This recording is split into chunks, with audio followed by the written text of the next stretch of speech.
దంతాల కోసం అయితే కొంతైనా మనము శ్రద్ధ పెట్టము. కానీ దానివల్ల చాలా సమస్యలు అనేది ఎదుర్కోవాల్సి వస్తుంది. అసలు డెంటల్ పూర్ హెల్త్ అంటే ఏంటి?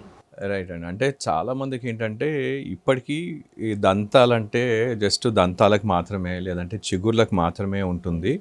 దీనివల్ల ఇతర బాడీ పైన గానీ ఎలాంటి బ్యాడ్ ప్రభావం గానీ పడదు అనేది ఒక ఉంటుంది.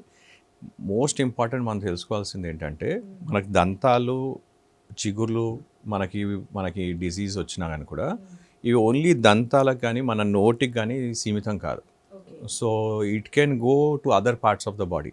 సో స్పెసిఫిక్గా మనము అనుకుంటే మనకి దంతాల నుండి వచ్చే బ్యాక్టీరియా స్పెసిఫిక్ కొన్ని స్టెయిన్స్ ఉన్నాయి. అంటే ఇంతకుముందు ఏంటంటే చాలామంది ఏంటంటే ఒక 25 ఇయర్స్ ముందు ఏంటంటే పరిశోధనలో చేసినా కానీ కూడా ఉండొచ్చు అనే ఒక డౌట్ ఉండేది. ఇప్పుడు ఏంటంటే మనకు కొత్తగా వచ్చిన పరికరాలతో మనం వీఆర్ ఏబుల్ టు ఐసోలేట్ ఆ బ్యాక్టీరియా ఎక్కడుంది అనేది ఐసోలేట్ చేసి మనం చెప్పడానికి వీలుంది. సో మనకి గుండె జబ్బు పైన కానీ, డయాబెటీస్ కానీ, కిడ్నీస్ పైన కానీ, respiratory disease, even up to brain and also reproductive system అంటే స్పర్మ్ కౌంట్ తగ్గిపోవటానికి, అంటే ఇన్ఫర్టిలిటీ కోసం కూడా మనకి ఈ బ్యాక్టీరియా మనకి ఎఫెక్ట్ అవుతుంది.